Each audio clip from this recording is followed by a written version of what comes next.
Welcome back, my fellow zookeepers. Um, you know, the people have spoken. Um, and I'm not gonna lie, I was kind of hoping the people would speak differently. Um,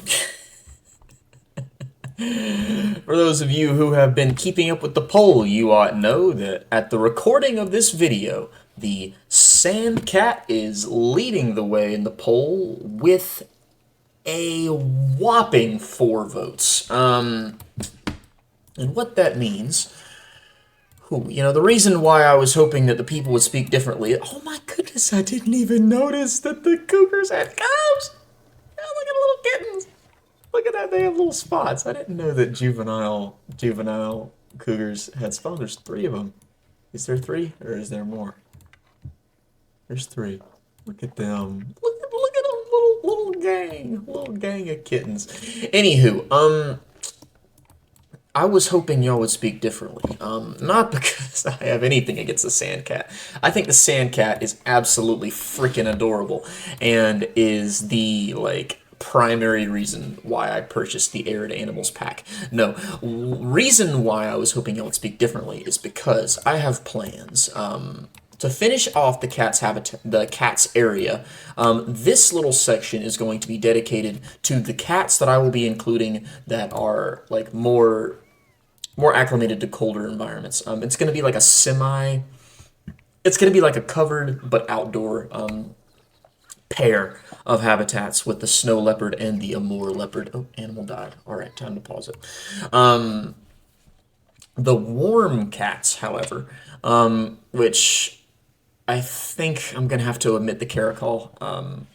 It's yeah, I've got a lot of cats. The caracal is not high on my list of priorities, but for the sand cat and the jaguar, I have a very basic blueprint of what that's going to look like for them.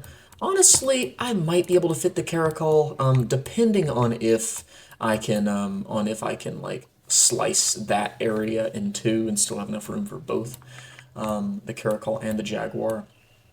But today, on the speed build, on the time lapse, you will probably see me finishing the basic shell of this building, as well as some guest facilities, and of course the Sandcat habitat, which is right here. It ain't much to look at right now, but my plans are as follows.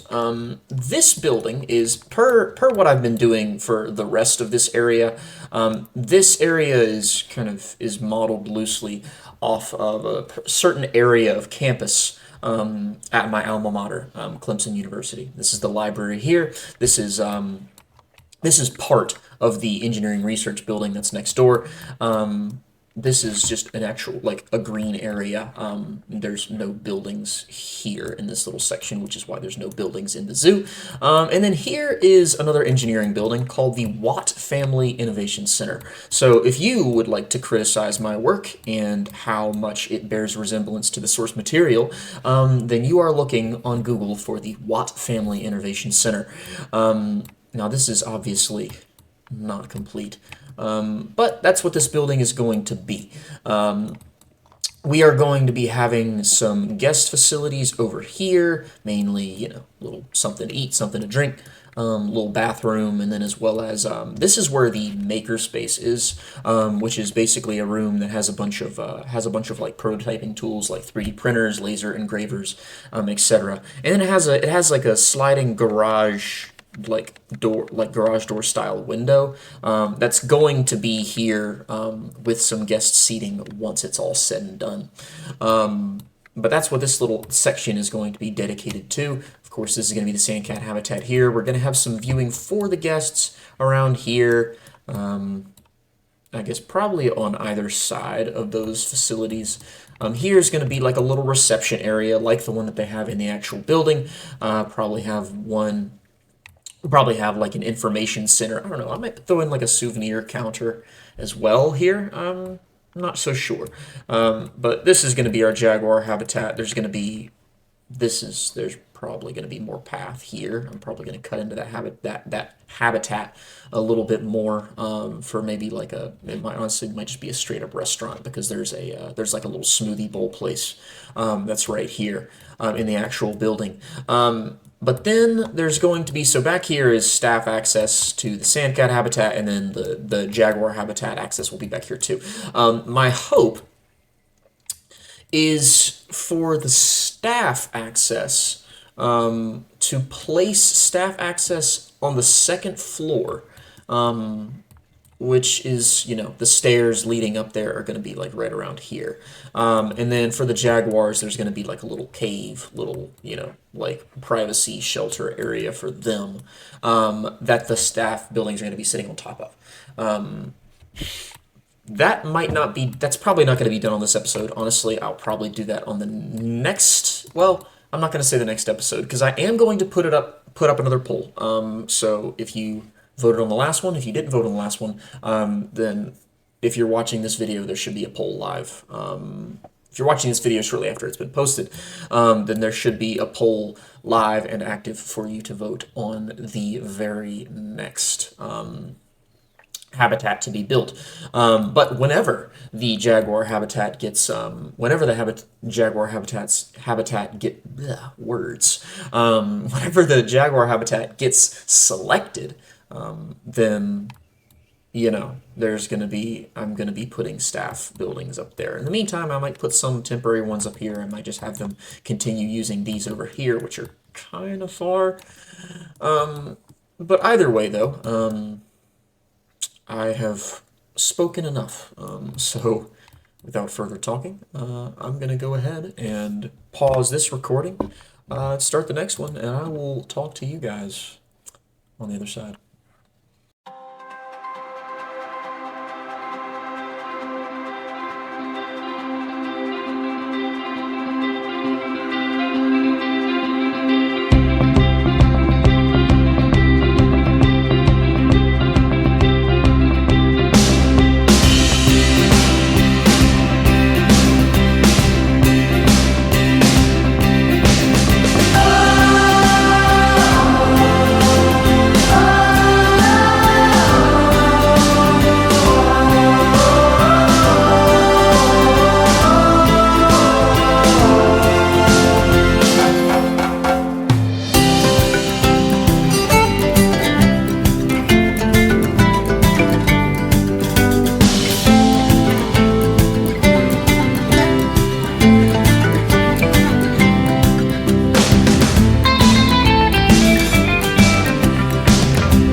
like I said before, that whenever I was working on this build, I was going to do the shell of the whole building.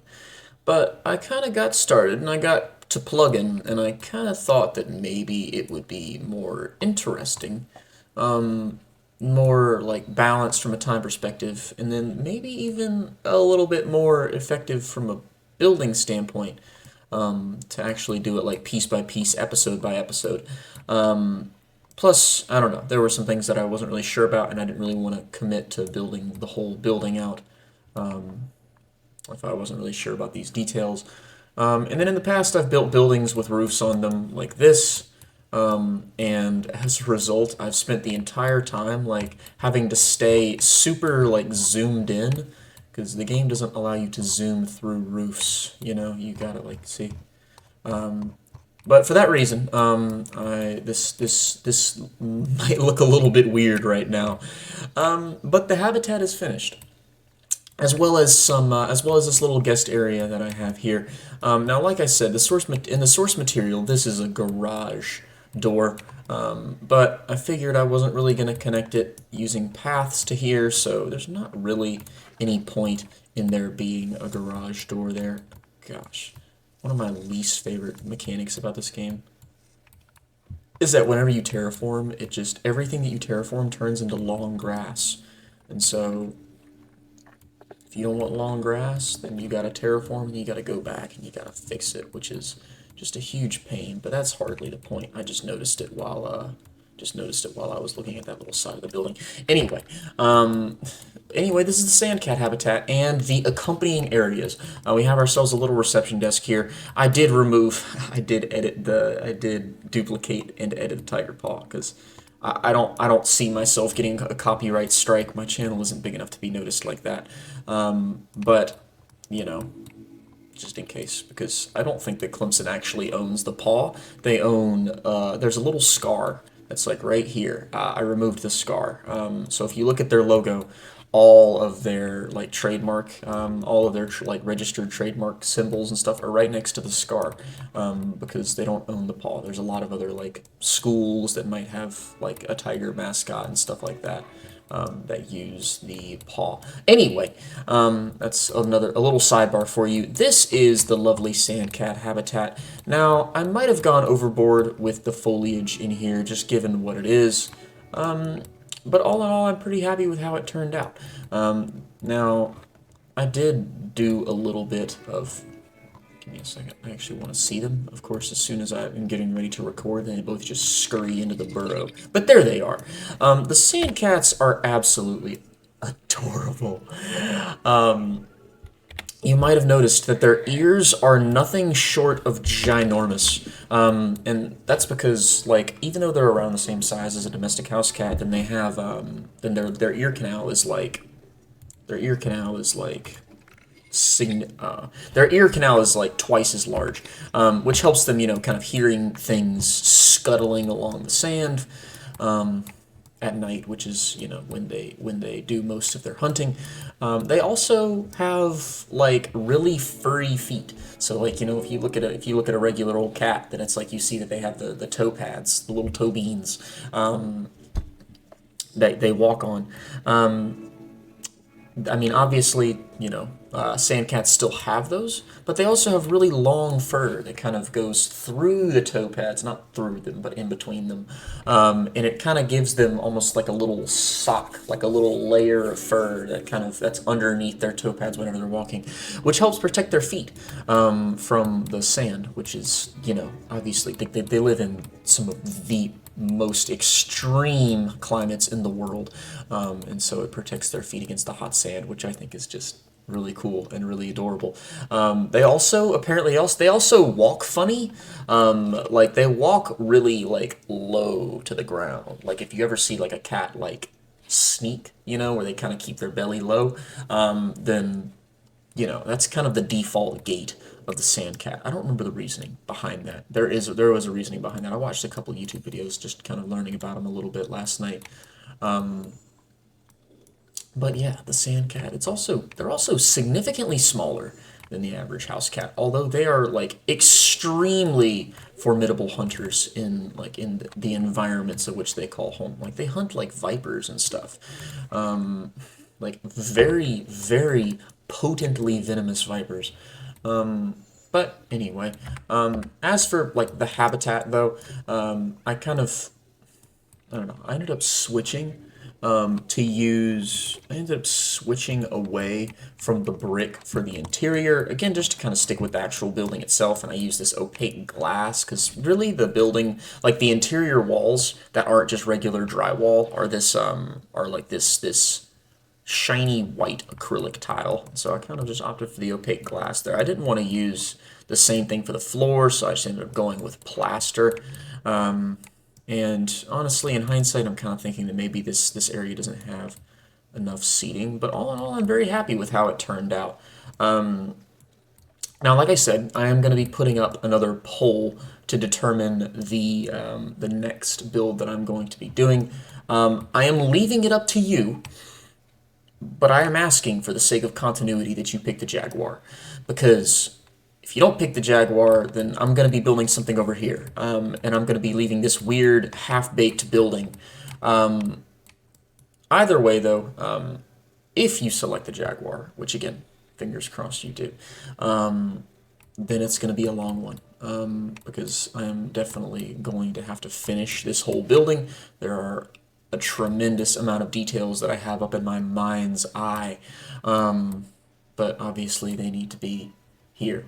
But with that being said, please remember to like, subscribe, let me know what your thoughts are to my lovely little sandcat habitat and accompanying area in the comments section down below, and I will see you next time.